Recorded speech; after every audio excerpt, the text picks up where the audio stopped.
ঢাকার অলিগলিতে ঘুরে বেড়াচ্ছে ভয়ঙ্কর এক ছায়া মানব। রাত নির্জন হলেই ঘটছে ভয়ানক হত্যাকাণ্ড। কিলারের টার্গেটে শুধুমাত্র সুন্দরী নারী। কিলারের হাতে নেই কোনো পিস্তল, নেই ধারালো ছুরি, আছে শুধু কাচের ভাঙা টুকরো। ঠান্ডা মাথার এই খুনের ভাঙা কাচের আঘাতে প্রাণ হারানো প্রতিটি লাশ যেন প্রশ্নবিদ্ধ করছে গোটা শহরের নিরাপত্তা। পুলিশের ফাইল ভারী হচ্ছে মৃতদেহে, কিন্তু খুনির ছায়াও ধরা পড়ছে না কোথাও। হাঁপিয়ে উঠেছে শহরের পুলিশ, কারণ তাদের এই প্রতিপক্ষ কেবল একজন সিরিয়াল কিলারই নয়, বরং এক অদৃশ্য বুদ্ধির দানব। আর এই বুদ্ধির দানবের প্রতিটি পদক্ষেপে থাকে পুলিশের থেকে এক কদম এগিয়ে। কিন্তু কিলারের টার্গেট কেন শুধু সুন্দরী নারী? আর হাতিয়ার হিসেবে কেন সে বেছে নিয়েছে ভাঙা কাচি? সুন্দরী নারীদের সাথে কি এই সাইকো কিলারের কোনো শত্রুতা আছে, নাকি সমস্ত হত্যাকাণ্ডের পেছনেই লুকিয়ে আছে অতীতের কোনো বিভৎস ঘটনা? বলছিলাম সম্প্রতি মুক্তিপ্রাপ্ত বাংলা সিরিজ কানাগলি-এর কথা। কানাগলি হচ্ছে এমন এক পথ যেখানে অগ্রসর হওয়ার উপায় নেই, নেই কোনো সমাধান, আছে শুধু অন্ধকারে হারিয়ে যাওয়ার মতো বিভ্রান্তিকর পরিস্থিতি। তো আর কথা না বাড়িয়ে চলুন ঘুরে আসি রহস্যময় এই কানাগলি থেকে। শুরুতেই আমরা চামেলি নামের এক পতিতাকে দেখতে পাই। চামেলির কাছে একজন কাস্টমার এসেছে, কিন্তু চামেলি যে কাজের জন্য পেমেন্ট নিয়েছে, কোনো একটা কারণে ওই কাস্টমার সে কাজটা না করে অদ্ভুত সব কথা বলতে শুরু করে। এতে চামেলি ডিস্টার্ব হয়ে ওই কাস্টমারকে লাথি মেরে বিছানা থেকে ফেলে দেয়। কাস্টমার উঠে রুম থেকে বের হয়ে যায়, কিন্তু কিছুক্ষণ পর দেখা যায় চামেলির নিথর দেহ পড়ে আছে তার বিছানায়। গলাটা ধারালো কোনো বস্তু দিয়ে কেটে দেওয়া হয়েছে, রক্ত গড়িয়ে পড়ছে নিচের মেঝেতে। এরপর আমরা কয়েক বছর পরে দৃশ্য দেখতে পাই। এর মাঝে ঘটে গেছে আরও দুটো রহস্যজনক হত্যাকাণ্ড। পরপর দুজন সুন্দরী তরুণীকে একইভাবে হত্যা করা হয়েছে। মীনাক্ষী এবং তানিশা নামের এই দুই তরুণীর হত্যার রহস্য পুলিশ কিছুতেই উদ্ঘাটন করতে পারছে না। বর্তমানে থানায় দায়িত্বরত অফিসাররা যখন সবাই ব্যর্থ, তখন থানার ওসি ডেকে নেয় মাহফুজ নামের এক চৌকস অফিসারকে। ওসি মাহফুজকে সমস্ত দায়িত্ব বুঝিয়ে দিলে মাহফুজ বলে, আমি আজ থেকেই কাজ শুরু করব। এতদিন এই কেসের ইনভেস্টিগেশনের দায়িত্ব ছিল রজত নামের একজন অফিসারের উপর। তার কেস মাহফুজের কাছে হ্যান্ডওভার করাতে রজত অসন্তুষ্ট হয়।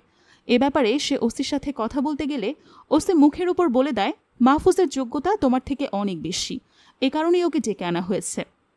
সেই সাথে ওসি রজতকে বলে দেয়, এখন থেকে তুমি মাহফুজের টিম মেম্বার হয়ে মাহফুজকে হেল্প করবে। ইচ্ছা না থাকলেও ওসির অর্ডার মেনে নিতে হয় রজতকে। মাহফুজ তার ডিউটি শুরু করতেই রঞ্জু নামের একজন জুনিয়র অফিসার তাকে সব ফাইল বুঝিয়ে দিয়ে বলে, এই কেসে আমি আপনাকে অ্যাসিস্ট করব। এক মুহূর্ত সময় নষ্ট না করে মাহফুজ ইনভেস্টিগেশন শুরু করে দেয়। এক সপ্তাহ ধরে শহরের এক প্রান্ত থেকে অন্য প্রান্তে ছুটে বেড়ানোর পরেও মাহফুজ কোনো ক্লু খুঁজে পায় না। এক সপ্তাহ পর পুলিশ একটা প্রেস কনফারেন্স করে। সেখানে ওসি সাংবাদিকদের বলে, মীনাক্ষী এবং তানিশার মার্ডারের 1 বছরের মধ্যে এরকম আর কোনো মার্ডার হয়নি। ইনভেস্টিগেশন অফিসার এবং ক্রিমিনাল সাইকোলজিস্টরা ধারণা করছে ওই সাইকো কিলার হয়তো মারা গেছে, অথবা সে কোনো রোগে আক্রান্ত হয়ে শয্যাশায়ী, তাই কোনো মার্ডার করতে পারছে না। কিন্তু ওসির কথা শেষ না হতেই রঞ্জুর কাছে কল আসে, শহরে আরও দুজন সুন্দরী নারীর মার্ডার হয়েছে। একজনের নাম সুস্মিতা, আরেকজন জারা। গতরাতে ঘটেছে এই ঘটনা। ভিকটিম 2 নারীর একজনের বাসায় এক ব্যক্তিকে অজ্ঞান অবস্থায় পাওয়া গেছে। এই খবর সাংবাদিকদের কানে পৌঁছাতেই তারা বিভিন্ন ধরনের প্রশ্ন ছুড়ে দেয় পুলিশের দিকে। মাহফুজ তাদের সমস্ত প্রশ্ন উপেক্ষা করে সরাসরি চলে যায় ঘটনাস্থলে। সেখানে আগে থেকে উপস্থিত ছিল ফরেন্সিক টিম। ফরেন্সিক অফিসার মিমি মাহফুজকে বলে, 1 বছর আগের মীনাক্ষী এবং তানিশা কেসের ইনভেস্টিগেশনের সময়ও ফরেন্সিক টিমে আমি ছিলাম। ওই 2 মার্ডারের সাথে এই 2 মার্ডার হুবহু মিলে গেছে। একদম একইভাবে একই স্টাইলে করা হয়েছে সবগুলো মার্ডার। কারো ডেড বডিতে এক্সট্রা কোনো ক্ষতচিহ্ন নেই, শুধুমাত্র গলায় কাটা দাগ। প্রতিটা মার্ডারে ভাঙা কাচি ব্যবহার করা হয়েছে। মাহফুজ বলে, সবকিছু তো একই রকম হবেই, খুনি তো সে একজনই। এরপর মাহফুজ ডেড বডির পাশে অজ্ঞান অবস্থায় পড়ে থাকা ওই ব্যক্তিকে রিমান্ডে নিয়ে জিজ্ঞাসাবাদ শুরু করে। মাহফুজের সন্দেহের তালিকায় বর্তমানে একজনই আছে, এই ব্যক্তির নাম মিলু। মাহফুজ বলে, প্রথমে একজন পতিতা, তারপর মীনাক্ষী এবং তানিশা, আর এখন সুস্মিতা এবং জারা। একটা কাচি 2 ভাগ করে এক কাচি দিয়ে 2টো করে মার্ডার করছিস তুই। তুই কি সাইকো কিলার হিসেবে আলাদা কোনো রেকর্ড তৈরি করতে চাস? আসল উদ্দেশ্যটা কি তোর? মিলু জবাব না দিয়ে একটা সিগারেট চায়। এতে রজত রাগ হয়ে গালাগালি করতে শুরু করে, কিন্তু মাহফুজ মাথা ঠান্ডা রেখে মিলুকে সিগারেট দেয়। সিগারেটে ধোঁয়া ছাড়তে ছাড়তে মিলু বলে, খুনগুলো যদি আমি করতাম, আমি কি ঘটনাস্থলে অজ্ঞান হয়ে পড়ে থাকতাম? আমি তো পালিয়ে যেতাম। মাহফুজ বলে, এটাই তো তোর চালাকি। ভেবেছিলি তুই ওখানে পড়ে থাকলে কেউ তোকে সন্দেহ করবে না। মিলু বলে, খুন করা তো দূরের কথা, মীনাক্ষী এবং তানিশাকে আমি তো চিনতামই না। তবে সুস্মিতা এবং যারা আমার পরিচিত ছিল। মিলু জানায় তার অনেক দিনের ইচ্ছে সে একটা সিনেমা তৈরি করবে। এর জন্য সে নিজের ফ্ল্যাটটাও বিক্রি করে দিয়েছে। ফ্ল্যাট বিক্রির টাকা দিয়ে বানাবে সিনেমা। মিলু তার সিনেমার জন্য হিরোইন হিসেবে বেছে নেয় সুস্মিতাকে। এর জন্য সে সুস্মিতাকে কিছু টাকা অ্যাডভান্সও করে। এরপর যায় মুনতাহা জারা নামের এক ডিরেক্টরের কাছে। মিলুর ইচ্ছা তার ডিরেকশনেই তৈরি করবে নিজের স্বপ্নের সিনেমা। যারা প্রথমে রাজি না হলেও মিলুর গল্প শোনার পর সে আর মিলুকে ফিরিয়ে দিতে পারে না। গল্পটা জারার কাছে অসাধারণ লেগেছিল। দুজনের সাথেই ডিল ফাইনাল হয়। এই 2 দিন পর মিলু সুস্মিতার সাথে দেখা করতে তার বাড়িতে যায়। বাড়ির দারোয়ান তখন ঘুমাচ্ছিল। মিলু সরাসরি সুস্মিতার ঘরে গেলে দেখতে পায় সুস্মিতার ডেড বডি বিছানায় পড়ে আছে। এই সিচুয়েশনে মিলু অনেক ঘাবড়ে যায় এবং সেখান থেকে পালিয়ে যায়। এরপর মিলু জারার বাড়িতে যায়। সেখানে গিয়ে দেখে একইভাবে জারার ডেড বডি মেঝেতে পড়ে আছে। মিলু এবার প্রচণ্ড ভয় পেয়ে যায় এবং সেখানেই অজ্ঞান হয়ে যায়। সবকিছু শোনার পর মাহফুজ সিদ্ধান্ত নেয় মিলুকে ছেড়ে দেবে। তবে মাহফুজ তার টিম মেম্বারদেরকে বলে মিলুর উপর সবসময় নজর রাখতে, এমনকি ওর ফোন নম্বরও 24 ঘন্টা ট্র্যাক করতে বলে। রজত বিরক্ত হয়ে বলে, প্রাইম সাসপেক্টকে এভাবে ছেড়ে দেওয়াটা উচিত হচ্ছে না। মাহফুজ বলে, ক্রাইম স্পটে যে পায়ের ছাপ পাওয়া গেছে সেটা মিলুন না। এটা অনেক জটিল একটা কেস, তাই আমাকে আমার মতো হ্যান্ডেল করতে দিন। রজত বলে, আপনি এই থানায় এসেছেন গুনে গুনে কয়েকদিন, আর আমার অভিজ্ঞতা 28 বছরের। আমি আমার অভিজ্ঞতা থেকেই বলছি, আপনি কোনোদিন এই কেসটা সলভ করতে পারবেন না। মাহফুজ বলে, আপনি যখন চাকরি শুরু করেছেন তখন ছিল ক্যাসেটের যুগ। আমরা এসেছি স্মার্ট গ্যাজেটের যুগে। আপনারা পকেটে রুমাল নিয়ে ঘুরতেন, আর আমরা পকেটে পুরো দুনিয়া নিয়ে ঘুরি। তাই আমরা 28 বছরের কেসও 28 দিনেই সলভ করতে পারি। রজতের মুখের উপর জবাব দিয়ে মাহফুজ চলে যায় সুস্মিতার বাড়িতে। মাহফুজ বাড়ির দারোয়ানকে জিজ্ঞাসাবাদ করে জানতে পারে সুস্মিতা ওই দিন বাড়ি ফিরেছিল রাত 9টার পরে। তবে বিকেল 3টার দিকে একবার সে বাড়িতে এসেছিল। মাহফুজ রঞ্জুকে বলে গেটের সিসিটিভি ফুটেজ কালেক্ট করে সাইবার এক্সপার্ট রনির কাছে পাঠিয়ে দিতে। রনি সিসিটিভি ফুটেজ চেক করে জানায় সুস্মিতা রাত 9:16 পায়ে হেঁটে বাড়িতে ঢুকেছে। এরপর মিলু ঢুকেছে রাত 10টায়। এর ঠিক 12 মিনিট পরেই সে দৌড়ে বাড়ি থেকে বের হয়ে যায়। মাহফুজ চিন্তা করে 12 মিনিটে কাউকে খুন করে পালিয়ে যাওয়া কঠিন হলেও অসম্ভব কিছু না। হতে পারে খুনটা মিলুই করেছে। মাহফুজ রনিকে মিলুর লোকেশনটা ট্রেস করতে বলে। রনি মিলুর লোকেশনটা জানিয়ে দেয় এবং মিলুর কল রেকর্ড ট্রেস করে জানায় মিলু গত 2 ঘন্টায় একটা নম্বরে 4 বার কল করেছে, কিন্তু কেউই কলটা রিসিভ করেনি। মাহফুজ ওই নম্বরটাও ট্র্যাক করতে বলে। এরপর মাহফুজ আবারও সিসিটিভি ফুটেজ চেক করে। এবার মাহফুজ খেয়াল করে সুস্মিতা 3:37 বাসায় ঢুকেছিল। এরপর রাত 9:16 আবার অন্য একটা ড্রেস পরে বাসায় ঢোকে। ওই সময়ের মাঝে সুস্মিতার বাড়ি থেকে বের হওয়ার কোনো ফুটেজ নেই। একই মানুষ ভিন্ন ড্রেসে কিভাবে 2বার বাড়িতে ঢোকে? ব্যাপারটা বেশ চিন্তায় ফেলে দেয় মাহফুজকে। রঞ্জু মাহফুজকে বলে, আমার মনে হয় মিলু কিলার নয়, ওর চেহারা দেখে ওকে কিলার মনে হয়। মাহফুজ বলে, ক্রিমিনালদের চেহারা সিনেমার ট্রেলারের মতো, যেটা দেখে সে নিজের ক্যারেক্টার সার্টিফিকেট নিতে চায়, আর তাদের অপকর্মগুলো হলো সিনেমার টুইস্টের মতো। ট্রেলার দেখে টুইস্ট সম্পর্কে কোনো আইডিয়াই পাওয়া যায় না। মাহফুজের এই ডায়লগ শুনে তাকে অ্যাপ্রিসিয়েট করে বেশ প্রশংসা করে আরশি নামের এক তরুণী। আরশি মূলত ক্রিমিনোলজি থেকে অনার্স মাস্টার্স কমপ্লিট করেছে। আরশির শখ এবং পেশা দুটোই হচ্ছে ক্রিমিনাল সাইকোলজি নিয়ে লেখালেখি করা। ক্রিমিনাল সাইকোলজি নিয়ে বেশ কিছু বইও লিখেছে আরশি। বর্তমানে আরশি এই অদৃশ্য সিরিয়াল কিলারের কেস নিয়ে একটা থ্রিলার লিখেছে। তাই সেই কেসের ইনভেস্টিগেশনের সময় পুলিশের সাথেই থাকতে চায়, যাতে সে নতুন নতুন ইনফরমেশন কালেক্ট করতে পারে। আরশি মাহফুজকে নিজের ইচ্ছার কথা জানিয়ে বলে, আপনারা আমাকে সাথে রাখলে আমিও আমার জানা ইনফরমেশন আপনাদের সাথে শেয়ার করতে পারবো। মাহফুজ আরশির প্রপোজাল রিজেক্ট করে বলে, এটা অনেক সিরিয়াস একটা কেস, এখানে বাইরের কাউকে অ্যালাউ করব না আমরা। তখন আরশি বলে, ঠিক আছে, তবে আমি আপনার কেসটা একটু সহজ করে দিই। সুস্মিতার একজন যমজ বোন আছে, সে দেখতে হুবহু সুস্মিতার মতো, আর সেই শহরেই থাকে। মাহফুজ এবার বুঝতে পারে রাত 9টায় যে বাড়িতে ঢুকেছিল সে সুস্মিতা ছিল না, সুস্মিতার যমজ বোন সায়রা ছিল। মাহফুজ হিসাব মেলানোর চেষ্টা করছিল। তখনই রনি এসে জানায় মিলু বারবার যে নম্বরে কল করেছিল সেই নম্বর থেকে মিলুর নম্বরে কল ব্যাক করা হয়েছে। মাহফুজ কন্ট্রোল রুমে চলে যায়। মিলুর ফোন ট্র্যাক করে ওরা সমস্ত কনভারসেশন শুনে নেয়। মিলু কথা বলছিল সুস্মিতার যমজ বোন সায়রার সাথে। মিলু সায়রাকে নিজের পরিচয় দিয়ে তার সাথে দেখা করতে চায়। সায়রা মিলুকে নিজের বাড়িতে ডাকে। মাহফুজ এবার আর হিসাব মিলাতে পারে না। মিলু সায়রার সাথে কেন দেখা করতে চায়? সায়রা কেন ওই রাতে সুস্মিতার বাড়িতে গিয়েছিল? মিলুর সাথে সায়রার কানেকশনই বা কোথায়? সবটাই এলোমেলো লাগে মাহফুজ রঞ্জুকে টিম রেডি রাখতে বলে, যেন মিলু সায়রার বাড়িতে গেলে দুজনকে একসাথে হাতে নাতে ধরতে পারে। ওদেরকে ধরতে পারলে সব হিসাব মিলে যাবে। এরপর মাহফুজ এই কেসটা নিয়ে একটু স্টাডি করে। অন্য সব সাইকো কিলারের মতো কিলার একই হাতিয়ার দিয়ে সব মার্ডার করছে, তবে অন্যান্য সাইকো কিলাররা মার্ডার করার সময় ভিকটিমকে অনেক যন্ত্রণা দিয়ে মারে, কিন্তু এই কিলার এই ক্ষেত্রে একদম আলাদা। সে কাউকে আলাদা কোনো কষ্ট দেয় না, শুধুমাত্র গলায় একটা টান দিয়েই মেরে ফেলে। এর মানে এই কিলার বিভৎসতা পছন্দ করে না। মাহফুজের মনে প্রশ্ন জাগে, যে মানুষটা বিভৎসতা পছন্দ করে না সে এমন সিরিয়াল কিলার কেন হয়ে উঠল? সায়রা আর মিলু কি খুনের সাথে জড়িত, নাকি তারা দুজনই শুভঙ্করের ফাঁকি? এসব ভাবতে ভাবতে আরশির কল আসে মাহফুজের ফোনে। আরশি রিকোয়েস্ট করে বলে, আমি নেক্সট অপারেশনে আপনাদের সাথে থাকতে চাই, প্লিজ আমাকে সাথে নিন। মাহফুজ বলে, এটা মামা বাড়ির আবদার না, আমরা সিরিয়াল কিলার ধরতে যাচ্ছি বলেই মাহফুজ ফোনটা কেটে দেয়।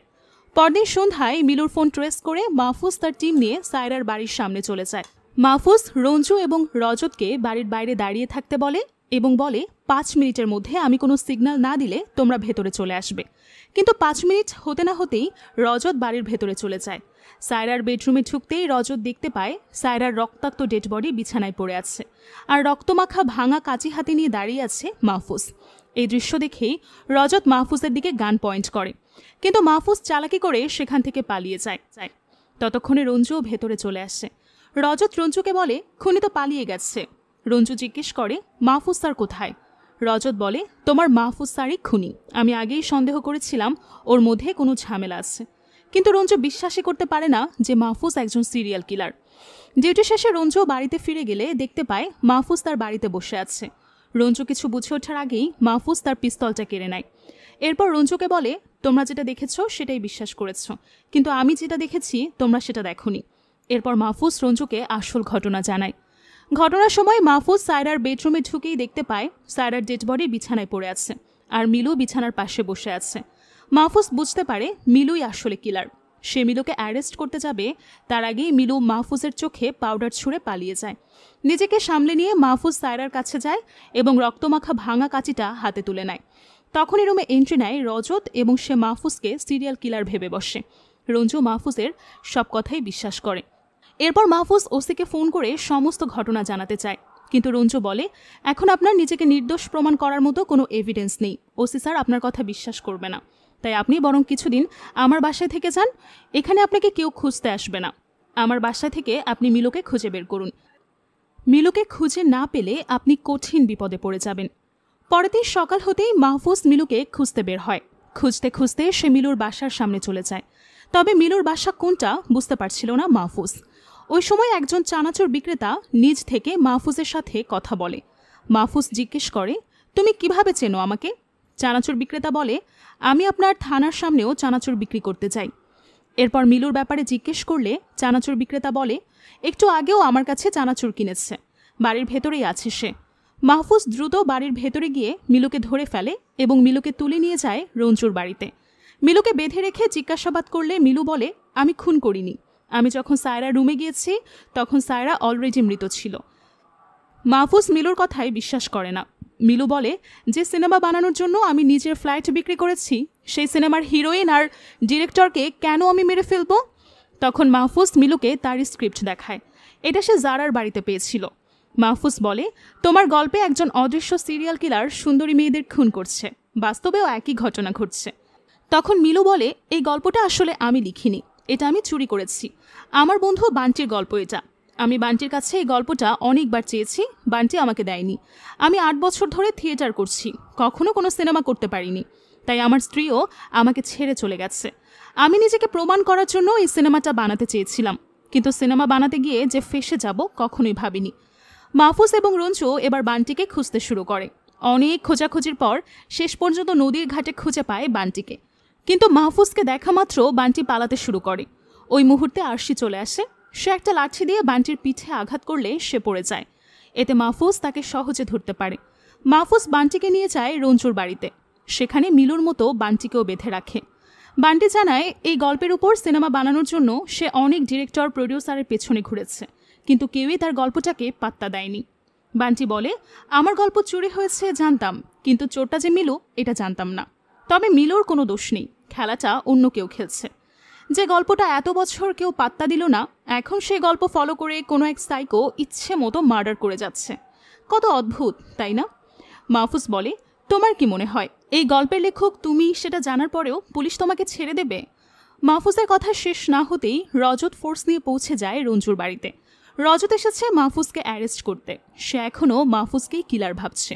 মাহফুজ বলে, আপনি আমাকে অ্যারেস্ট করতে পারেন না, আমি কিন্তু এখনও সাসপেন্ড হইনি, আমি শুধুমাত্র প্রাইমারি সাসপেক্ট। কিন্তু রজত মাহফুজের কথায় পাত্তা দেয় না। তখনই ওসি রজতকে কল করে মাহফুজকে ফোনটা দিতে বলে। ওসি জানায় আরও একটা মার্ডার হয়েছে। মাহফুজ রঞ্জুর বাড়িতে থাকা অবস্থায় মার্ডার হয়েছে, তাই মাহফুজের উপর থেকে রজতের সন্দেহ দূর হয়।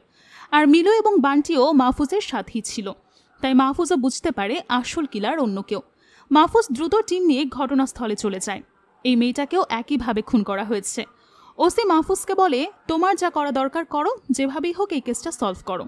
মাহফুজ তার টিম নিয়ে আরও জোরালোভাবে ইনভেস্টিগেশন শুরু করে দেয়। এবার সে নিজের টিমে আরশি, মিলু এবং বান্টিকেও রাখে। সর্বশেষ খুন হওয়া মেয়েটার মুখে পুলিশ একটা মেমোরি কার্ড খুঁজে পায়। রনি মেমোরি কার্ডটা সার্চ করে জানায় পুরো মেমোরি কার্ড জুড়ে শুধু একটাই অডিও ফাইল, কেউ একজন শীষ বাজিয়ে রেকর্ড করেছে, এছাড়া আর কিছুই নেই। মাহফুজ বলে, মৃত্যুর সময় মেয়েটার মুখে এই মেমোরি কার্ড ছিল, অবশ্যই এখানে কিছু আছে। মাহফুজের টিম মেম্বাররা সবাই এই ব্যাপারে যার যার মতামত দেয়। এদের মধ্যে বান্টি বলে, এটা হয়তো কিলারের কোনো ট্র্যাপ, হয়তো মেয়েটা নিজ ইচ্ছায় মেমোরি কার্ড মুখে রাখিনি, কিলার মেয়েটার মুখে ঢুকিয়ে দিয়েছে। কিলার আসলে নিজের শীষ পুলিশকে শুনিয়ে নিজের আনন্দ প্রকাশ করতে চেয়েছে। অনেক প্ল্যান করেই সে কাজটা করেছে। রেকর্ডটা যে করেছে সে একটা নির্জন জায়গায় করেছে, যেন পুলিশ আশেপাশের কোনো নয়েজ শুনতে না পারে। মাহফুজ বুঝতে পারে কিলার আসলে পুলিশকে চ্যালেঞ্জ করছে, আর এ কারণেই কিলার আগের খুনগুলো ভিকটিমদের বাড়িতে গিয়ে করলেও এই খুনটা করার পর সে ডেড বডি বস্তি এলাকায় রেল লাইনের পাশে ফেলেছে, যাতে মানুষ সহজেই ডেড বডির ব্যাপারে জানতে পারে। আর বস্তি এলাকার কোনো সিসিটিভি থাকে না, তাই কিলারকে ট্রেস করারও কোনো উপায় নেই। বারবার ইনভেস্টিগেশন করার পরেও কিলার সম্পর্কে কোনো ক্লু বের করতে পারে না মাহফুজ এবং তার টিম। তবে রঞ্জু সায়রার বাসার পাশে এক দোকানের সিসিটিভি ফুটেজ কালেক্ট করছে। এই ক্যামেরায় সায়রার বাসার গেট কভার হয়। মাহফুজ ফুটেজ চেক করে দেখে সায়রা 5:45 একবার নিজের বাসায় ঢুকেছে, এরপর আবার 6:40 আরেকবার ঢুকেছে, কিন্তু এর মাঝে একবারও সে বাসা থেকে বের হয়নি। মাহফুজ কনফিউজড হয়ে যায়, তাহলে সুস্মিতা এবং সায়রার মতো একই চেহারার আরও 3 জন আছে যে সায়রার বাড়িতে ঢুকেছিল, কিন্তু শুধুমাত্র সুস্মিতা এবং সায়রা যমজ বোন, তাদের কোনো বোন নেই। আর তাহলে তৃতীয় ব্যক্তিটাকে? এরপর মাহফুজ মীনাক্ষী এবং তানিশার বাড়ির আশেপাশের সিসিটিভি ফুটেজ চেক করতে শুরু করে। একটা ফুটেজে মাহফুজ সন্দেহজনক এক মহিলাকে দেখতে পায়। মীনাক্ষী এবং তানিশার মৃত্যুর 15 বছর আগে ওই মহিলার মৃত্যু হয়েছে। তাহলে মৃত্যুর 15 বছর পর সিসিটিভি ফুটেজে কিভাবে আসলো সেই মহিলা? আর সে জানায় এই মহিলার মৃত্যু অনেক অদ্ভুতভাবে হয়েছে। মহিলার 10 বছর বয়সী ছেলে তাকে নিজের হাতে খুন করেছে। গাজীপুরে ঘটেছে এই ঘটনা। মাহফুজ কিছুতেই হিসাব মেলাতে পারে না।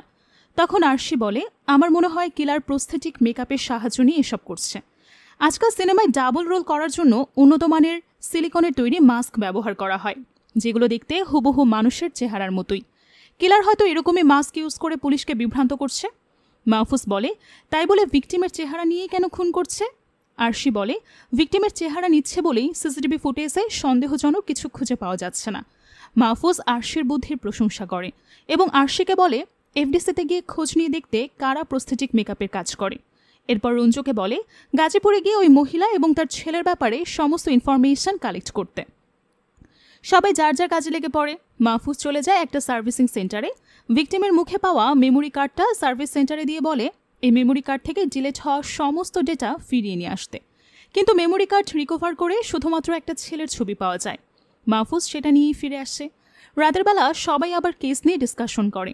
মাহফুজ এই ছবিটা রনিকে দিয়ে বলে, সোশ্যাল মিডিয়ায় আপলোড করে ক্যাপশন দাও যে এই ছেলেকে ধরিয়ে দিতে পারলে তাকে পুরস্কৃত করা হবে।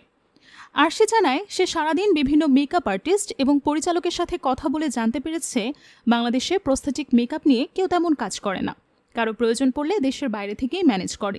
জোসেফ নামের এক ব্যক্তি আছে যে হলিউডের প্রস্থেটিক মেকআপ নিয়ে কাজ করে, কিন্তু বাংলাদেশেও মাঝে মাঝে prosthetic makeup related product supply করে। তবে গত 2 বছর ধরে কারো সাথেই তার কোনো কন্ট্যাক্ট নেই। এরপর রঞ্জু জানায় 15 বছর আগে ছেলের হাতে খুন হওয়া মহিলার ব্যাপারে খোঁজখবর নিয়ে সে জানতে পেরেছে মহিলার ছেলের নাম বেঞ্জামিন ডিকোস্টা। মহিলার মৃত্যুর 3 দিন আগে মহিলার হাজব্যান্ড জর্জ ডিকোস্টা সুইসাইড করে।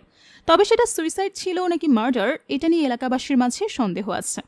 তবে মহিলাকে তার ছেলেই হত্যা করেছে, আর হত্যার পর ছেলেটা মার্ডার ওয়েপন নিয়ে পালিয়ে গেছে। রঞ্জু ছেলেটার ওই সময়কার একটা ছবিও কালেক্ট করেছে। ছবিটা সে মাহফুজকে দেয়। কেসের ইনভেস্টিগেশনে সবার প্রচেষ্টা দেখে মাহফুজ অনেক খুশি হয়। রাত অনেক হয়ে যাওয়ায় মাহফুজ সবাইকে যার যার বাড়িতে চলে যেতে বলে। সবাই চলে যাওয়ার কিছুক্ষণ পরেই মাহফুজের কাছে একটা কল আসে। শহরে আরও এক নারীর মার্ডার হয়েছে, তবে এবার সেই নারীর ডেড বডি গুম করার চেষ্টা করেছে আরেক নারী। মাহফুজ ঘটনাস্থলে গেলে জানতে পারে মেয়েটা অন্য কেউ নয় বরং আরশি একটা মেয়ের রক্তাক্ত ডেড বডি ময়লার গাড়িতে করে কোথাও ফেলে দিতে যাচ্ছিল। পুলিশ তাকে হাতে নাতে ধরে ফেলেছে। রঞ্জু জানায় এবারের মার্ডার স্টাইল অন্য সবগুলো থেকে আলাদা। এবারের ভিকটিমকে গলা কেটে হত্যা করার পর মুখটা ক্ষতবিক্ষত করে দেওয়া হয়েছে। সাথে মার্ডার ওয়েপনও পাওয়া গেছে, সেই ভাঙা কাঁচি। যেহেতু পুলিশ ডেড বডি সহ আরশিকে একেবারে হাতে নাতে ধরেছে, তাই পুলিশ আরশিকেই সিরিয়াল কিলার ভেবে অ্যারেস্ট করে নিয়ে যায়।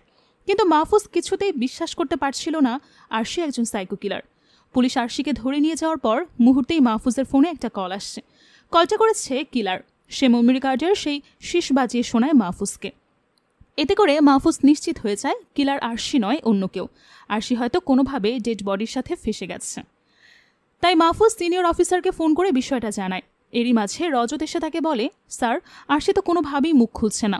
ও যদি কিছু না বলে আমরা কিভাবে ওকে সাহায্য করব তাহলে? তার উপর আবার খাওয়া দাওয়া বন্ধ করে দিয়েছে। সেটা শুনে মাহফুজ বেশ টেনশনে পড়ে যায়। এমন সময় রনি এসে আপডেট দেয় যে মাহফুজের নম্বরে কল আসা ওই কিলার নম্বরটা ট্র্যাক করা যাচ্ছে না। মাহফুজ সেটা শুনে অবাক হয়ে যায়। সে এমনটি অ্যাকসেপ্ট করেছিল, তবে তারা খিলগাঁওয়ের একটা দোকানের ব্যাপারে কিছু ক্লু পায়। সেটা শোনা মাত্রই মাহফুজ রঞ্জুকে নিয়ে খিলগাঁয়ের উদ্দেশ্যে রওনা হয়। মূলত তারা ভিকটিমের মুখের ভেতর থেকে উদ্ধার করা যে মেমোরি কার্ডের ভেতরে কিলারের শীষের রেকর্ডিং পেয়েছিল, সেই মেমোরি কার্ডটা খিলগাঁওয়ের ওই দোকান থেকেই কেনা। তাই মাহফুজ সরাসরি ওই দোকানদারকে জিজ্ঞেস করে যে কিছুদিন আগে একজন টিকটকার মারা গিয়েছে, তার কাছ থেকে পাওয়া মেমোরি কার্ডে তোমার ছবি আসলো কিভাবে? তখন ছেলেটা জানায় যে তার দোকান থেকে যে মোবাইল বা মেমোরি কার্ডই বিক্রি করা হোক না কেন, সবগুলোতেই তার ছবি থাকে, কারণ কাস্টমার সবসময় ক্যামেরা চেক করার জন্য তার ছবিই তোলে। মাহফুজ তার কথা বিশ্বাস করতে না চাইলে ছেলেটার আকুতি মিনতি করে বলে, স্যার, বিশ্বাস করুন, আমি কারো খুন করিনি। কারো খুন করার মতো সাহস আমার নেই। আমি সাধারণ একজন ব্যবসায়ী মাত্র। সেখান থেকে বিশেষ কোনো ইনফরমেশন না পেয়ে মাহফুজ হতাশ হয়ে ফিরে আসে। সে আর রঞ্জু একটা হোটেলে বসে কেসের ব্যাপার নিয়ে ডিসকাস করছিল। এরই মাঝে তার কাছে আবারও কিলারের কল আসছে। তবে এবার সে শুধুমাত্র শেষ পর্যন্ত থেমে থাকে না। সে মাহফুজকে বলে, আমার পেছনে সময় নষ্ট করতে যাবেন না। আমাকে ধরা আপনার পক্ষে সম্ভব না। আনফর্চুনেটলি এই শহরে আপনার প্রথম কেসটাই আনসাকসেসফুল হতে চলেছে। সেই সব কথা বলে মাহফুজের দিকে চ্যালেঞ্জ ছুড়ে দিতে চাচ্ছিল। তবে মাহফুজও কম যায় না।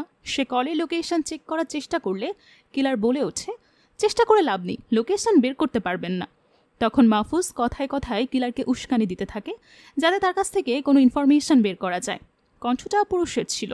সেটা শুনে মাহফুজ শিওর হয়ে যায় যে কিলার কোনো ছেলে। তবে তখনই কিলার বলে, এআই এর যুগে শুধুমাত্র কণ্ঠ শুনে মানুষের জেন্ডার বিশ্লেষণ করতে যাবেন না। এরপর সে একটু বৃদ্ধ কণ্ঠেও অ্যাক্টিং করে শোনায় মাহফুজকে। মাহফুজ তখন তাকে সরাসরি জিজ্ঞেস করে, সুন্দরী মেয়েদেরকে খুন করে কি মজা পাও? লোকটা বলে, মানুষ খুন করে আমি অদ্ভুত একটা শান্তি পাই, আর সবথেকে বেশি শান্তি পাই সুন্দরী মেয়েদেরকে মেরে, কারণ সুন্দরী মেয়েদেরকে আমি সহ্য করতে পারি না। মাহফুজ তখন কৌশলে জিজ্ঞেস করে, তাহলে শেষের মেয়েটাকে কেন মারলে? সে তো দেখতে আহামরি সুন্দর ছিল না। সেটা শুনে কিলার বিরক্ত হয়ে বলে উঠছে, ওইটা আমার জীবনের সবথেকে বড় ভুল ছিল।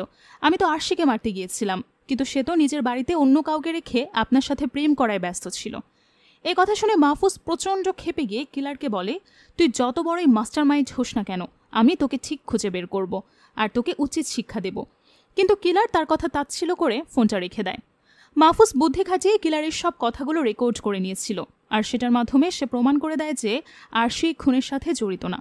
তখন সিনিয়র অফিসার আরশির কাছে জানতে চায় যে সে যদি খুন না করে থাকে তাহলে লাশ নিয়ে কোথায় যাচ্ছিল। আরশি বলে, আমি ভয় পেয়ে গিয়েছিলাম। আসলে সেদিন থানা থেকে বেরোনোর সময় আরশির কাছে তার বান্ধবীর কল আসছে। সে আরশির বাড়িতে বেড়াতে এসেছে। তাই আরশি তাকে বলে, তার ডোর ম্যাটের নিচে একটা এক্সট্রা চাবি রাখা আছে, মেয়েটা যেন সেই চাবি দিয়ে দরজা খুলে ভেতরে ঢুকে রেস্ট করে। মেয়েটা তার কথা মতো ভেতরে যায়। তার কিছুক্ষণ পর আরশি বাড়িতে ফিরে দেখে তার বান্ধবী ডেড অবস্থায় পড়ে আছে। সে ভয় পেয়ে গিয়েছিল যে পুলিশ হয়তো মিলু আর মাহফুজের মতো তাকেও ডাউট করবে, তাই সে লাশটা দূরে কোথাও ফেলে আসতে চাচ্ছিল। কিন্তু তার আগেই পুলিশ তাকে হাতে নাতে ধরে ফেলেছে। সবটা শোনার পর সিনিয়র অফিসার মাহফুজকে অর্ডার দেয় আরশিকে ছেড়ে দিতে, কিন্তু মাহফুজ রাজি হয় না। তার মাথায় অন্য একটা প্ল্যান আসে। সে আরশিকে টোপ বানিয়ে আসল কিলার পর্যন্ত পৌঁছাতে চায়। তার প্ল্যান ছিল তারা আরশিকে খুনি হিসেবে মিডিয়ার সামনে প্রচার করে কেসটা ক্লোজ করে দেবে। যেহেতু খুনি সবার দৃষ্টি আকর্ষণ করার জন্যই খুনগুলো করছে, সেক্ষেত্রে তার ক্রেডিট অন্য কেউ নিয়ে যাবে এটা সে মানতে পারবে না। তাছাড়া কিলারের টার্গেট যেহেতু আরশি, সেক্ষেত্রে আরশি জেলে থাকলে তার পর্যন্ত পৌঁছাতেও পারবে না কিলার। এতে রাগে দুঃখে সে কোনো না কোনো ভুল করে বসবে, আর সেটাই হবে পুলিশের জন্য সুবর্ণ সুযোগ। আরশি প্রথমে তাদের এই প্ল্যানে সঙ্গ দিতে না চাইলেও মাহফুজ তাকে কাজটা করতে বাধ্য করে, কারণ এটাই তাদের কিলার পর্যন্ত পৌঁছানোর একমাত্র উপায়। এরপর আরশিকে জেলে বন্দি করে রেখে থানার ভেতরে বাইরে আরও অনেকগুলো সিসিটিভি ক্যামেরা লাগানো হয়, যার প্রত্যেকটা কোনায় কোনায় মনিটর করা পসিবল হয়। মাহফুজ নিজেই সবকিছু তদারকি করতে থাকে যাতে কোথাও কোনো রকম ভুল না হয়। এদিকে আরশি রাগের কারণে খাওয়া দাওয়া বন্ধ করে দিয়েছিল দেখে মাহফুজ নিজেই তার জন্য খাবার নিয়ে যায়। সবকিছু ঠিকঠাকই চলছিল। মাহফুজ সারা রাত জেগে কিলারের জন্য অপেক্ষা করতে থাকে, কিন্তু তার কোনো হদিস পায় না। এভাবে দেখতে দেখতে 7 দিন পার হয়ে যায়। তারপর হঠাৎ মাহফুজের কাছে কিলারের কল আসে।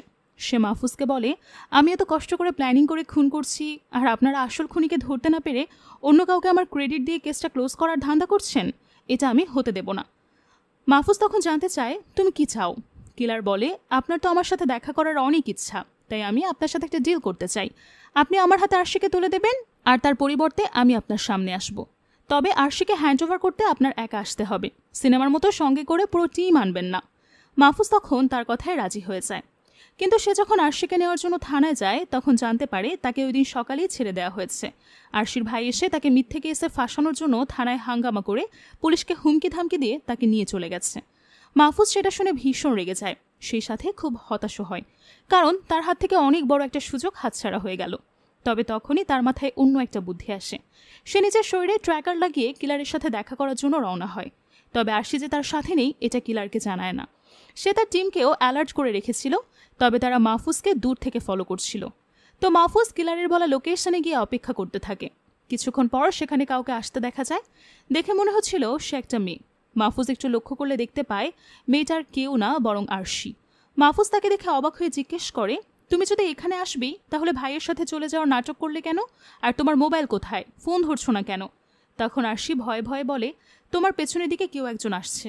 মাহফুজ সেটা শুনে পেছনে ফিরলে আরশি তার পেটে চাকু ঢুকিয়ে দেয়। এরপর ভয়ঙ্কর দৃষ্টিতে তার দিকে তাকিয়ে পুরুষশালী কণ্ঠে বলে, স্যার, আমি আমার কথা রেখেছি, কিন্তু আপনি আরশিকে না এনে এখানে অনেক বড় একটা ভুল করেছেন। মাহফুজ তখন বুঝে যায় এটা আরশি নয়, এটা তাদের সেই কাঙ্ক্ষিত কিলার, যে কিনা আরশির প্রস্থেটিক মেকআপ করে তার সামনে এসেছে। মাহফুজ তখন নিজের সর্বোচ্চ শক্তি দিয়ে কিলারকে আটকানোর চেষ্টা করে। তাদের দুজনের মধ্যে তুমুল যুদ্ধ হয়, কিন্তু শেষমেশ অতিরিক্ত রক্তক্ষরণ হওয়ার কারণে মাহফুজ দুর্বল হয়ে পড়ে, আর কিলার সুযোগ বুঝে সেখান থেকে পালিয়ে যায়। কিছুক্ষণের মধ্যেই রজতরা এসে মাহফুজের অবস্থা দেখে তাকে দ্রুত হসপিটালে নিয়ে যায়। অনেকটা সময় পর মাহফুজের সেন্স ফিরলে সে দেখতে পায় আরশি তার পাশে বসে ফল কাটছে, তবে এটা নকল নয়, আসল। এরই মাঝে রজত মাহফুজের খোঁজ নিতে আসলে তার কাছে সিনিয়র অফিসারের কল আসছে। অফিসার তখন মাহফুজের সাথে কথা বলে এবং তাকে জানায় যে সেই কেসের দায়িত্ব ডিবির হাতে তুলে দিয়েছে, কারণ তার মনে হচ্ছিল নতুন জায়গায় ট্রান্সফার হওয়ার সাথে সাথেই এত জটিল একটা কেস মাহফুজকে দেওয়াটা তার উচিত হয়নি। তার কারণেই মাহফুজের আজ এই অবস্থা।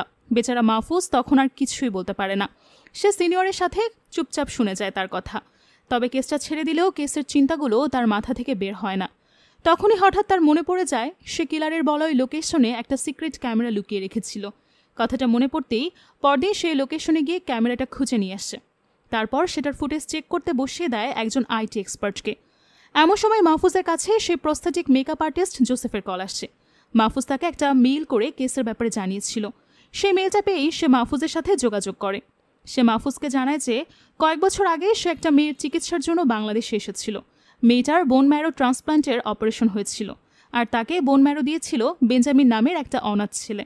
জোসেফ তাকে টাকা দিতে চাইলে সে টাকাটা নেয়নি। তখন জোসেফ তাকে বলেছিল, তোমার যদি কখনো কোনো সাহায্যের প্রয়োজন হয় আমাকে জানিও। এরপর বেঞ্জামিন একদিন তার কাছ থেকে নিজের মায়ের একটা প্রস্থেটিক মাস্ক বানিয়ে নেয়। সে বলেছিল সে তার মাকে অনেক মিস করছে, তাই জোসেফও তার কথা মতো মাস্কটা তৈরি করে দেয়। এরপরেও সে বেশ কয়েকবার বেঞ্জামিন জোসেফকে দিয়ে নানা বাহানায় অনেকগুলো মেয়ের মাস্ক তৈরি করে নিয়েছিল। তবে পরবর্তীতে যখন জোসেফ জানতে পারে যে সে বেঞ্জামিনকে যতগুলো মেয়ের মাস্ক তৈরি করে দিয়েছে তারা প্রত্যেকেই মারা গেছে, তখন জোসেফ খুবই ভয় পেয়ে যায়। তো মাহফুজ তার সাহায্য নিয়ে বেঞ্জামিনের একটা স্কেচ তৈরি করে। সেই সাথে ওই সিক্রেট ক্যামেরার ফুটেজেও বেঞ্জামিনের আসল চেহারাটা ধরা পড়ে যায়। সে চেহারা দেখে মাহফুজ ভীষণ অবাক হয়ে যায়। সে ভাবতেও পারেনি ওই লোকটাই কিলার হতে পারে। এরপর সে বান্টির সাথে দেখা করতে যায়। থিয়েটারের বাইরে দাঁড়িয়ে বান্টিকে ফোন করে জানায় যে সে বান্টির জন্য একজন প্রডিউসার পেয়েছে। কথাটা শুনে বান্টি একটু অবাক হয়, তবে মাহফুজের কথা মতো সে বাইরে বের হয়ে আসে। কিলারের হাতে মাহফুজের আহত হওয়া নিয়ে সে দুঃখ প্রকাশ করে। এরপর থেকে জিজ্ঞেস করে, স্যার, ওই খুনি যখন আপনার উপর অ্যাটাক করছিল তখন কি আপনি একটা মুহূর্তের জন্য ওর আসল চেহারা দেখেননি? আমার ওই লোকটাকে দেখার খুব ইচ্ছা। বান্টি আপন মনে এসব নিয়ে কথা বলে যাচ্ছিল, আর মাহফুজ অদ্ভুতভাবে তার দিকে তাকিয়েছিল। তাহলে কি বান্টি সেই খুনি? কথায় কথায় মাহফুজ বলে, এরকম কেসে খুনি আসলে কে সেটা বোঝা খুবই মুশকিল। খুনি যে কেউ হতে পারে। সে মিলুও হতে পারে, একজন ডক্টরও হতে পারে, একজন দোকানদারও হতে পারে, আবার তুমিও হতে পারো, এমনকি একজন চানাচুরওয়ালাও হতে পারে, যার নাম হয়তো বেঞ্জামিন ডিকোস্টা। এই কথা শুনে বান্টির থিয়েটারের সামনে থাকা ওই চানাচুরওয়ালা লোকটা হঠাৎ থমকে যায়। সে ভয়ঙ্কর দৃষ্টিতে মাহফুজের দিকে তাকায়, আর তখনই বেরিয়ে আসে আসল রহস্য। মূলত ওই চানাচুরওয়ালাই ছিল সেই বেঞ্জামিন, যে কিনা মাত্র 10 বছর বয়সে নিজের মাকে খুন করে ফেরার হয়ে গিয়েছিল। কিন্তু সে হঠাৎ করে শহরের সুন্দরী মেয়েদেরকে টার্গেট করতে শুরু করলো কেন? এই রহস্যটা আমরা এখনই জানতে পারবো। বাবা মাকে নিয়ে সুখের সংসার ছিল বেঞ্জামিনের, তবে ছোটবেলা থেকেই অন্য সবার থেকে সে একটু আলাদা ছিল। একদিন তার মা রান্না করার সময় তাকে মরিচ গাছ থেকে 2টো লাল মরিচ ছিঁড়ে এনে দিতে বললে বেঞ্জামিন লালের বদলে 2টো সবুজ মরিচ ছিঁড়ে এনে দেয়। তার মা এতে রেগে গিয়ে তাকে 2-4টা কথা শুনিয়ে দেয়, তবে বেঞ্জামিন সেসব পাত্তা দেয় না। এরপর একদিন তার এক বান্ধবী তাকে নিজের গোল্ড ফিশটা এনে দেখিয়ে বলে, দেখ আমার এই মাছটা কত সুন্দর, এর রংটা কত সুন্দর। তবে বেঞ্জামিন তার কথায় কোনো রিয়াক্ট না করে তার হাত থেকে অ্যাকোরিয়ামটা নিয়ে ভেঙে ফেলে। মেয়েটা তখন কাঁদতে কাঁদতে সেখান থেকে চলে যায়। ছেলের এমন অবাধ্যতায় বাবা মা বেশ বিরক্ত হয়ে পড়ে। একদিন তারা বেঞ্জামিনকে ডক্টরের কাছে নিয়ে যায়। সেখান থেকে জানা যায় বেঞ্জামিন একটা মারাত্মক মানসিক রোগে আক্রান্ত, যার কারণে সে কোনো রং দেখতে পায় না। পুরো পৃথিবীটাই তার কাছে সাদা কালো। তাই কেউ যদি তাকে রঙিন কিছু দেখাতে আসে তখন সে বিরক্ত হয়ে যায়। বেঞ্জামিনের বাবা মা ডক্টরের কাছে জানতে চায় যে এই রোগের কোনো ট্রিটমেন্ট আছে কিনা। ডক্টর জানায় রোগটা যদি শুরুর স্টেজে হয়ে থাকে সেক্ষেত্রে স্পেশাল চশমার মাধ্যমে সমাধান করা সম্ভব, কিন্তু আনফর্চুনেটলি বেঞ্জামিন বর্তমানে ফাইনাল স্টেজে আছে, তাই এটা কোনোভাবেই সম্ভব না। তবে ডক্টর তাদেরকে আশ্বস্ত করে যে ব্যাপারটা নিয়ে তাদের চিন্তা করার কোনো কারণ নেই। যেহেতু বেঞ্জামিনের ক্ষেত্রে রোগটা জন্মগত, তাই সে এতদিন এই সাদা কালো পৃথিবীর সাথে অভ্যস্ত হয়ে গেছে। শুধু তাদেরকে এতটুকু খেয়াল রাখতে হবে যে ছেলেটার সামনে এমন কোনো কাজ করা যাবে না যাতে সে রঙের প্রতি কৌতূহলী হয়ে উঠছে। বেঞ্জামিনের বাবা মা তখন ডক্টরের কথা মেনে নিয়ে ছেলেকে নিয়ে বাড়ি ফিরে আসে এবং ডক্টরের কথা মতো তার সম্পূর্ণ খেয়াল রাখতে থাকে। কিন্তু শুধু বাড়িতে খেয়াল রাখলেই কি সমস্যার সমাধান হবে? ছেলেটা মাঝে মধ্যে স্কুলে ভুল করে ভিন্ন ভিন্ন রঙের জুতো পরে চলে যেত, আর সেটা নিয়ে তার বন্ধুরা খুব হাসাহাসি করত। বেঞ্জামিন কখনো কাউকে কিছু বলতো না, তবে তার মনে প্রচণ্ড রাগ হতো। আপন বলতে একমাত্র বাবা মা ছাড়া আর কেউ নেই তার। এরপর একদিন হঠাৎ বেঞ্জামিনকে মন খারাপ করে বসে থাকতে দেখে তার বাবা এসে তাকে বুঝিয়ে শুনিয়ে বাড়ি নিয়ে যায়। তবে বাড়ি গিয়ে তারা দেখতে পায় বেঞ্জামিনের মা অন্য একটা লোকের সাথে সময় কাটাচ্ছে। বেঞ্জামিনের বাবা এই ব্যাপারে তাকে জেরা করতে চাইলে মহিলা উল্টো তাকেই আজে বাজে কথা বলে। তাকে বলে, ওই ছেলেটা আমার ভালো বন্ধু মাত্র, তোমার জন্য কি এখন আমি আমার বন্ধুদের সাথে কথাও বলতে পারবো না? তোমার মতো লোকের সাথে বিয়ে করে আমার জীবনটাই নষ্ট হয়ে গেছে। তোমার মতো একজন নাপিতের চিন্তাধারা আর কতই বা ভালো হতে পারে? এ কথা বলে সে বেঞ্জামিনের বাবাকে চরম ইনসাল্ট করে বাড়ি থেকে বের হয়ে যায়। বেরোনোর সময় সে বেঞ্জামিনকে নিয়েও যেতে চাচ্ছে, তবে মায়ের কাজ দেখে এবং তার মুখের ভাষা শুনে বেঞ্জামিন তার সাথে যেতে। সেদিন বাবার মন মরা চেহারাটা দেখে বেঞ্জামিন খুব কষ্ট পায়। পরদিন সকালে হঠাৎ তার ঘুম ভাঙলে সে বাবার রুমে গিয়ে দেখে লোকটা একটা ভাঙা কাঁচি দিয়ে নিজের গলা কেটে সুইসাইড করেছে। বেঞ্জামিন এতে ভীষণ ভেঙে পড়ে। খবরটা পেয়ে তার মা ছুটে আসে তার কাছে। তারা দুজন মিলে বেঞ্জামিনের বাবার সমাধির ব্যবস্থা করে। এরপর তার মা তাকে সঙ্গে করে নিয়ে যায়। সে বেঞ্জামিনকে বলে, আমি ভাবতেও পারিনি তোমার বাবা এমন কিছু করবে। তবে মায়ের কোনো কথায় বেঞ্জামিন বিন্দুমাত্র রিয়্যাক্ট করে না। এরপর হঠাৎ করেই সে তার মায়ের গলায় ওই ভাঙা কাঁচি দিয়ে আঘাত করে তাকে মেরে ফেলে। এরপর ওই রাতেই সেখান থেকে পালিয়ে যায়। পরবর্তীতে এক গির্জার ফাদার তাকে একটা বেঞ্চের উপর শুয়ে থাকতে দেখে। তাকে তাদের অনাথ আশ্রমে নিয়ে যায়। সেখানে বেঞ্জামিন ধীরে ধীরে বড় হতে থাকে। একদিন ফাদার তাদের সবাইকে বলে, আমাদের সবসময় উচিত মেয়েদেরকে সম্মানের চোখে দেখা, কারণ মেয়েরা পৃথিবীর সবচেয়ে সুন্দর সৃষ্টিগুলোর মধ্যে একটি। এই কথা শুনে বেঞ্জামিনের মনে সুন্দর মেয়েদের প্রতি একটা ঘৃণা তৈরি হয়, কারণ তার পৃথিবীটা তো কখনোই সুন্দর ছিল না। ফাদারের সেদিনকার কথা তার মোটেও পছন্দ হয় না। এরপর সেই রাতে ফাদার হঠাৎ করে হাঁপানির সমস্যা দেখা দেয়। সে তন্ন তন্ন করে পুরো রুমে তার ইনহেলারটা খুঁজতে শুরু করে, কিন্তু কোথাও সেটা পায় না। এভাবেই ছটফট করতে করতে একটা পর্যায়ে লোকটা মারা যায়। তখন দেখা যায় ফাদারের রুমের বাইরে বেঞ্জামিন ওই ইনহেলারটা নিয়ে বসে আছে। আসলে সে ফাদারের হাঁপানি রোগের ব্যাপারে জানতো, যে কারণে সে ফাদারকে মারার জন্য আগে থেকেই তার ইনহেলারটা সরিয়ে ফেলেছিল। এরপর সে সিদ্ধান্ত নেয় দেশের সব সুন্দরী মেয়েদেরকে একে একে শেষ করে দেবে। সে চিরকুটের মাধ্যমে তার প্রথম লোকেশন এবং পেশা সিলেক্ট করে, তারপর লেগে যায় তার কাজে। একদিন সে এক চায়ের দোকানে দুটো লোককে চামেলির ব্যাপারে কথা বলতে শোনে। লোকগুলো তার সৌন্দর্যের প্রশংসা করছিল। সেটা শুনে বেঞ্জামিন চামেলিকে টার্গেট করে। এরপর থেকে ধীরে ধীরে বিভিন্ন ঘটনাক্রমে তার সামনে শহরের বিভিন্ন সুন্দরী মেয়েদের খবর আসতে থাকে, আর সে একে একে ওই মেয়েদেরকে শেষ করতে থাকে। কিন্তু সুস্মিতাকে মারতে গিয়ে তার মনে একটু খটকা লাগে। সুন্দরী মেয়েদের চোখে ভয় দেখে সে একটা পৈশাচিক আনন্দ পেত। তবে সুস্মিতা তাকে ভয় না পেয়ে উল্টো জিজ্ঞেস করে, সায়রা, তুমি এখানে কি করছো? সেদিন বেঞ্জামিন সুস্মিতাকে মেরে ফেলেছি কি, তবে সায়রা মেয়েটাকে, এই প্রশ্নটা তার মাথার মধ্যে ঘুরে বেড়াচ্ছিল। এরই মাঝে একদিন মিলুর এক বন্ধু এসে মিলুকে জানায় যে সুস্মিতার একটা যমজ বোন আছে যার নাম সায়রা। মিলু চাইলে তার সাথে কথা বলে তাকেই নিজের মুভির হিরোইন বানাতে পারত। মূলত এই কারণেই সেদিন মিলু সায়রার সঙ্গে দেখা করতে চেয়েছিল। যাই হোক, সেই ইনফরমেশন থেকেই বেঞ্জামিন সায়রার ব্যাপারে জানতে পারে। আর যেহেতু সুস্মিতা এবং সায়রা যমজ বোন, তার মানে সায়রাও অনেক সুন্দরী হবে। তাই সে সায়রাকে খুঁজে বের করে তাকেও শেষ করে দেয়। সবশেষে তার চোখ পড়ে আরশির উপর। মাহফুজকে তার সাথে দেখে থানার দুজন কনস্টেবল আরশির সৌন্দর্যের প্রশংসা করছিল, আর সেখান থেকেই বেঞ্জামিন আরশিকে টার্গেট করে। কিন্তু আনফর্চুনেটলি এবার তার টার্গেট মিস হয়ে যায়। পুলিশের সামনে নির্দ্বিধায় বেঞ্জামিন এই সব কিছু স্বীকার করে নেয়। তার ফাঁসি নিশ্চিত ছিল, তবে মাহফুজের হঠাৎ করেই তার প্রতি একটা মায়া তৈরি হয়। সে বর্তমানে সিরিয়াল কিলার বেঞ্জামিনকে দেখছিল না। তার চোখের সামনে সেই 10 বছর বয়সী ছোট্ট বেঞ্জামিনের চেহারা ভেসে ওঠে, যাকে প্রতি পদে পদে সমাজের কটূক্তি এবং তিতিক্ষার সম্মুখীন হতে হয়েছে। অদ্ভুত এক দোটানায় পড়ে গিয়েছিল মাহফুজ। সে বুঝে উঠতে পারছিল না সে বেঞ্জামিনের উপর মায়া দেখাবে নাকি সিরিয়াল কিলার হিসেবে তাকে শাস্তি দেবে। এমন সময় আরশি এসে তাকে জানায় যে সেই গল্পটা কোথাও পাবলিশ করতে চায় না। তখন মাহফুজ বলে, তুমি এতদিন কষ্ট করে রিসার্চ করেছো গল্পটা পাবলিশ করার জন্য, তাহলে এখন কেন করবে না? বেঞ্জামিনের উপর মায়া দেখানোর কোনো কারণ নেই। একটা সময় সে নিরীহ থাকলেও আজ সে সমাজের জন্য হুমকি, তাই তাকে শাস্তি পেতেই হবে।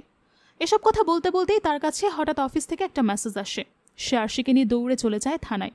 গিয়ে দেখে বেঞ্জামিন একটা ভাঙা কাঁচি দিয়ে নিজের গলা কেটে সুইসাইড করেছে। এই অবস্থা দেখে মাহফুজ হতবাক হয়ে যায়। সে বুঝতে পারছিল না জেলের ভেতর তার কাছে কাঁচি আসলো কোথা থেকে। তবে কোনো কিছু ভাবার আগেই তার কাছে তার সিনিয়র অফিসারের কল আসছে। পুলিশ কাস্টাডিতে থাকা অবস্থায় বেঞ্জামিনের মৃত্যুতে সে মাহফুজকে অনেক বকাঝোকা করে এবং তাকে সাসপেন্ড করে দেয়। এদিকে মাহফুজের মাথা একেবারে হ্যাং হয়ে যায়। সে কোনোভাবেই এটা বের করতে পারছিল না যে বেঞ্জামিনের কাছে কাঁচি কিভাবে আসলো।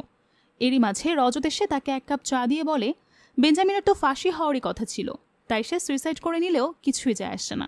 আর আপনার সাসপেনশনটাও তো পার্মানেন্ট নয়, তাই এটা নিয়ে খুব বেশি চিন্তা করবেন না। এই কথা বলে সে সেখান থেকে চলে যায়। আর মাহফুজ আনমনে চায়ে চুমুক দিতে চায়। ঠিক সেই মুহূর্তে তার চোখে এক ভয়ঙ্কর জিনিস ধরা পড়ে। সে দেখতে পায় তার চায়ের কাপের নিচে কেউ একটা ব্লেড রেখে দিয়েছে। সে তাড়াহুড়ো করে আশেপাশে বেঞ্জামিনের ওই কাঁচিটা খুঁজতে শুরু করে, কিন্তু সেটা কোথাও নেই। এই ঘটনায় মাহফুজ ভীষণভাবে শকড হয়ে যায়। তখনই আমরা একজন নতুন লোককে দেখতে পাই, যে কিনা ওই কাঁচিটা নিয়ে গিয়ে খুব সুন্দরভাবে সমাধি দিচ্ছে। সমাধি দেওয়া হয়ে গেলে লোকটা অদ্ভুতভাবে হাসতে শুরু করে। লোকটা কে ছিল আর তার উদ্দেশ্যই বাকি, এই প্রশ্নগুলোর সব কিছু সামনে রেখেই গল্পটা শেষ হয়ে যায়। যেহেতু গল্পের শেষে একটা প্রশ্ন রেখে দেওয়া হয়েছে, তাই আশা করা যায় আমরা খুব দ্রুতই এই গল্পের দ্বিতীয় পার্ট পেতে চলেছি। আজকের গল্পটা কেমন লাগলো সেটা অবশ্যই আমাদের কমেন্টে জানাবেন। আমার তো চমৎকার লেগেছে। ভালো লেগে থাকলে দ্বিতীয় পার্ট রিলিজ হওয়া মাত্রই আমরা তার এক্সপ্লেনেশন নিয়ে আপনাদের সামনে হাজির হব। ততদিন আপনারা আমাদের চ্যানেলের অন্যান্য গল্পগুলো এনজয় করতে থাকুন। দেখা হবে পরের ভিডিওতে। আজকের মতো বিদায় নিচ্ছি। আর হ্যাঁ, সঙ্গে থাকার জন্য অসংখ্য ধন্যবাদ জানাচ্ছি।